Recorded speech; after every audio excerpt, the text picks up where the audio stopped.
Goed, welkom. Vandag duik ons in 'n onderwerp wat op die oog af nogal tegnies klink, embriologie. En ek dink jou eerste gedagte is seker dieselfde as myne. Is dit nie iets vir wetenskaplikes in 'n laboratorium nie? Maar die materiaal wat jy vir ons gestuur het, 'n onderhoud met die kenner Caroline Berger, maak 'n redelik dapper bewering. Dit sê dat vir 'n Pilates-instrukteur wat met swanger vroue werk, is 'n begrip hiervan nie net 'n luksheid nie, dis 'n absolute moet. So ons missie vandag is om uit te pak hoekom. Hoekom moet ons verby die gewone lys van veilige oefeninge kyk? Wel, dis presies dit. Wat ek dink so kragtig is aan Berger se argument, is dat dit die hele gesprek onmiddellik verander. Dit sê, kyk, om swangerskap te sien as net 'n sagter weergawe van 'n normale klas, is om die hele punt te mis. Dis nie 'n toestand van swakheid nie. Dit is 'n reeks ongelooflik presiese, doelgerigte biologiese fases. En sommer 'n basiese begrip van hierdie fases, wel dan programmeer instrukteur half blind. Kennis van embriologie word, soos hy dit stel, 'n kompas. Dit rig elke besluit. Daai kompas-analogie is nogal treffend, maar kom ons wees eerlik, dit klink ook na reuse verantwoordelikheid vir die instrukteur.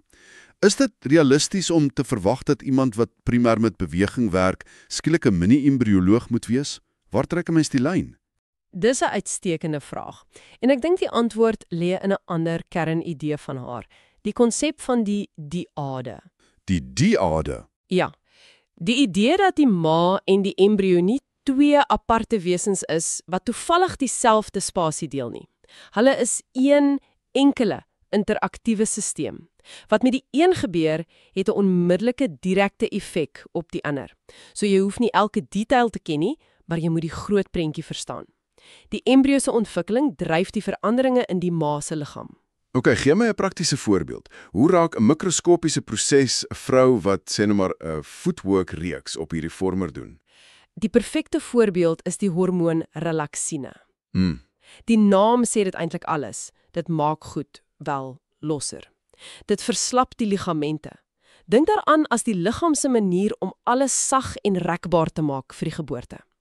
Maar die neeweffek is dat die gewrigte, veral in die heupe, die bekken, hul normale, stewige ondersteuning verloor. Dit is amper asof die toue wat jou skelet bymekaar hou, skielik in los rekkies verander. Ja, en as jy nie daarvan weet nie, kan jy per ongeluk daardie los rekkie te ver strek. Presies. 'n Instrukteur wat dit nie verstaan nie, prys dalk 'n kliënt vir haar fantastiese nuwe buigsaamheid. Ja, wow, kyk hoe ver kan jy nou gaan. Juis.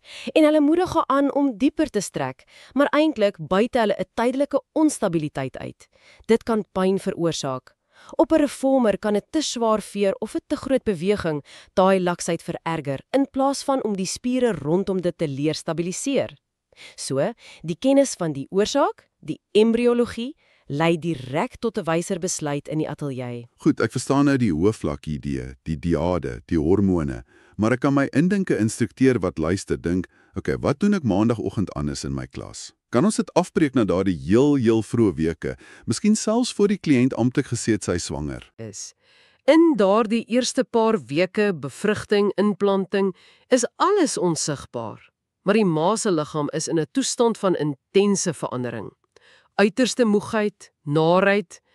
'n Instrukteur wat dit herken, verstaan dat die doel van die sessie heeltemal verskuif. So dis nie meer 'n goeie oefensessie nie. Dis iets anders. Presies. Dit word 'n ondersteuningssessie. Die fokus is nie op krag nie, dis op regulering. Dit gaan oor die organisering van die asemhaling om die senuweestelsel te kalmeer. Oor sirkulasie om te help met die moegheid. En dit beteken prakties, geen honderde herhalings van buikspierfleksies wat daardie intra-abdominale druk skep nie. Jy bou 'n fondament van sorg, nie intensiteit nie. Die onderhoud noem dan 'n volgende fase, gastrulasie. Sjoe, dis nog 'n mondvol. Voor my oë begin draai, help my gou. Jy praat van kiemlae. Wat is dit en hoekom is dit op 'n Pilates-instrukteur se radar? Dis glad nie so ingewikkeld soos dit klink nie, regtig. Dink daaraan as die oomblik wat die embrio se heel eerste blouprint geteken word. Hy organiseer homself in 3 lae. Een laag word die senuweestelsel en vel, 'n ander laag word die spiere en skelet, en die rede hoekom dit relevant is vir Pilates is omdat dit die diep onbreekbare verband wys tussen die senuweestelsel en die spierstelsel van die heel begin af. En dis die kern van Pilates, nê, die verstand wat die liggaam beheer. Die doel is nie om die baba te vorm nie, maar om die ma se omgewing te optimaliseer. Wag 'n bietjie, ek het altyd gedink die hoofreël is net moenie op jou ma lê nie en wees versigtig met abs. Maar die onderhoud beklemtoon nou 'n volgende fase, neurulasie, asof dit 'n rooi vlag is. Jy praat van spesifieke weke wat die baba se senuweestelsel vorm en dat dit jou Pilates-keuses direk beïnvloed. Dis 'n ander vlak van detail. En dis die etiese kern van die hele argument. Neurulasie is die vorming van die neuraalbuis. Dit word die baba se brein en rugmerg. Dis monumentaal, hoogs sensitief. Wat Burger argumenteer, is dat gedurende hierdie kritiese venster is die instrukteur se primêre etiese plig om enige en alle onnodige stresfaktore te verminder. Dit gaan nie meer net oor goeie tegniek nie, dit gaan oor die skep van 'n fisiologies veilige, kalm omgewing. En stresfaktore in hierdie konteks is nie net emosionele stres nie, maar fisiese stres wat oefening kan veroorsaak. Presies, jy vermy enigiets wat 'n veg- of vlugreaksie kan uitlok. So, geen asem ophou nie, wat suurstofvloei kan beïnvloed nie, geen vinnige gejaagde bewegings nie, geen intense diep draai bewegings nie, en natuurlik daardie kragtige fleksies wat druk skep. Die fokus verskuif heeltemal. Alles word nou gerig op suurstofvoorsiening, sirkulasie en sagte beheerde beweging. Dis 'n tyd vir kalmte en presisie, nie vir sweet nie. Goed, so hoe vertaal al hierdie mikroskopiese detail na die 9 maande lange reis? Hoe verander hierdie kompas jou benadering soos jy deur die trimesters beweeg? Wel, dit skep 'n logiese progressie. In die eerste trimester, soos ons gesê het, is die doel hoofsaaklik ondersteuning. Jy help haar die moegheid en naarheid bestuur met sagte beweging, fokus op asemhaling. En dan kom die tweede trimester, daai sogenaamde honeymoon-fase, die energie kom terug. En dis presies waar die gevaar lê. Regtig? Ja, want die ma voel beter, so die versoeking is daar om te veel te wil doen, maar dis ook wanneer daai relaksasiehormoon op sy hoogste is. Die gewrigslaksheid is maksimaal. So die doel is nie om hierdie nuwe energie te vier met groot dramatiese bewegings nie. 'n Wyse instrukteur sal daai energie kanaliseer in versterking deur organisasie en stabilisering. Dis 'n tyd vir diep beheer binne 'n veilige, kleiner omvang. Ek kan dit heeltemal insien. Dis daai oomblik waar jou kliënt inkom en sê, ek voel uiteindelik weer soos myself. Kom ons werk hard.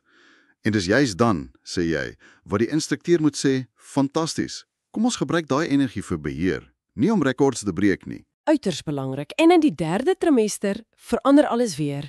Die swaartepunt het verskuif. Die las op die rug is enorm. Die pas word natuurlik stadiger, die omvang van beweging kleiner.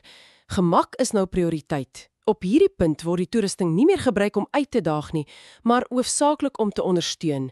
Die Cadillac word 'n raam om aan op te trek, die Reformer word 'n hulpmiddel vir verligting. Nou, jy noem jou die toerusting, en dit is interessant, want ek dink baie mense aanvaar outomaties dat matwerk die eenvoudiger en dus veiliger opsie is. Maar die onderhoud draai daai idee heeltemal op sy kop. Dis een van die grootste misvattings, ja.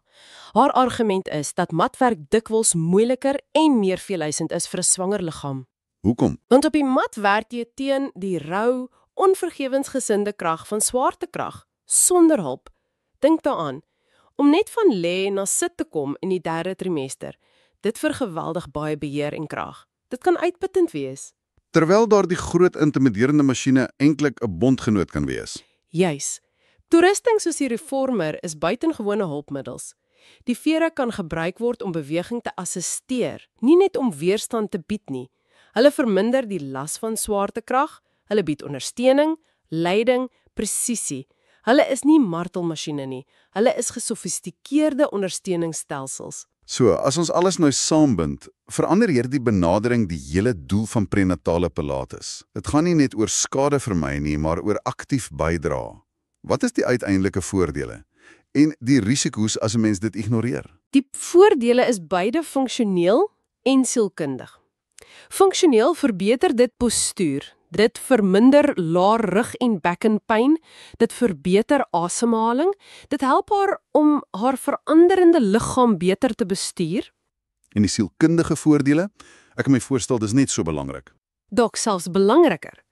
In 'n tyd van soveel verandering, gee dit die vrou 'n gevoel van beheer, agentskap. Dit skep 'n veilige uur in haar week waar sy haar senuweestelsel kan kalmeer, haar liggaamsbewustheid kan verdiep. Dit is 'n kragtige teenvoeter vir die angs wat dikwels met swangerskap gepaard gaan. En die risiko's? As 'n instrukteur net die standaard aangepaste oefeninge gee sonder om hierdie dieper beginsels te verstaan. Wel, die risiko's is nie net teoreties nie. 'n Program wat dit ignoreer, kan intra-abdominale druk onnodig verhoog. Dit kan daai natuurlike laksheid in die gewrigte uitbuit en pyn veroorsaak. Maar Berger wys op 'n dieper, subtiele risiko, 'n pedagogiese risiko. Dit stuur die boodskap dat swangerskap iets is waardeur jy moet druk of uithou, dat oefening gaan oor taai wees in plaas van intelligent wees. So die uiteindelike goue reël, die een ding om uit dit alles te onthou, is eintlik so eenvoudig. Ja, moet nooit vir 'n denkbeeldige handboek swangerskap programmeer nie. Programmeer vir die regte vrou in die regte oomblik op daardie spesifieke dag. Swangerskap is 'n lewende, dinamiese toestand. Wat verlede week perfek gevoel het, is dalk vandag heeltemal verkeerd. So die instrukteur se grootste vaardigheid is nie 'n lys oefeninge nie, dis aanpasbaarheid. Aanpasbaarheid. Dis alles. Om dan af te sluit, die kennis van embriologie is dus glad nie 'n onnodige akademiese detail nie. Dit is, soos die onderhoud dit stel, 'n bloudruk vir verantwoordelikheid. Dit verhef prenatale pilates van 'n lys van moets en moenies tot 'n diep, intelligente, gestruktureerde en bovenal sorgsame praktyk. En die materiaal laat ons met 'n laaste prikkelende gedagte vir die toekoms. Die volgende stap is om die langtermyn-impak van hierdie soort deurdagte program wetenskaplik te ondersoek. Watter meetbare effek het dit op postpartum herstel, die voorkoming van kroniese pyn en selfs verder? Watter invloed het hierdie vroeë fondament op die ma se stresvlakke en haar verhouding met haar liggaam lank na die geboorte? Dis die vraag wat ons sal help om 'n nog meer verfynde en diep menslike benadering te bou.